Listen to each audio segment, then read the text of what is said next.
Patrick McNaughton was sweating. Under the circumstances, he expected nothing less. What started as warmth at the back of his neck had made its way across his chest and down to his palms. The metallic taste on his tongue was another part of the panic spiral that ensued any time he got near an airplane.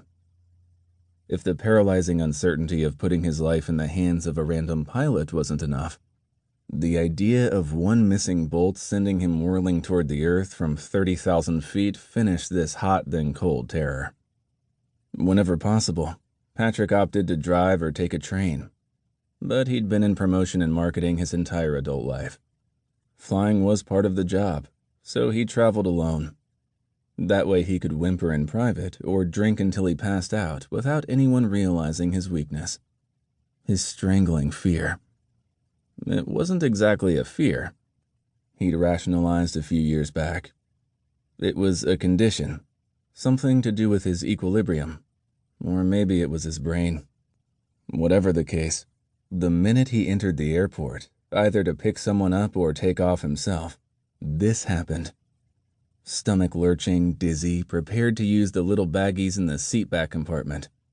The ones most people used for flavorless gum or as a trash bag while they cleaned out their purse or briefcase. Patrick had deposited his lunch in those bags more times than he cared to count, but he had a routine.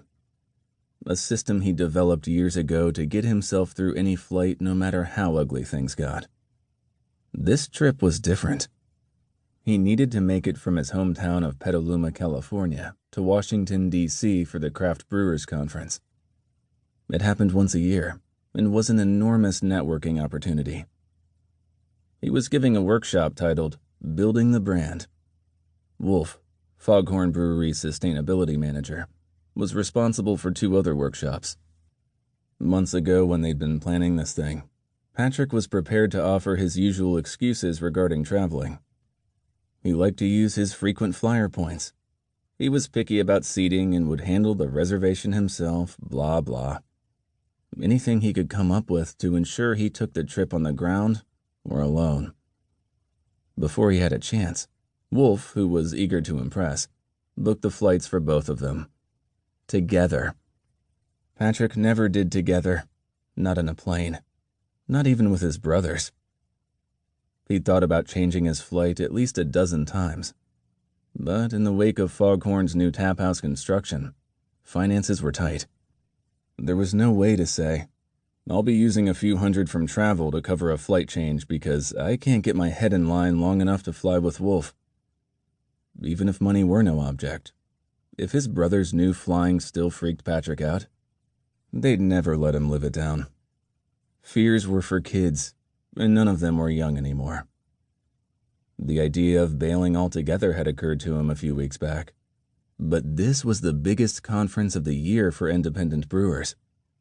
Last year it was in Las Vegas, and Patrick had convinced his oldest brother Boyd that they needed a road trip.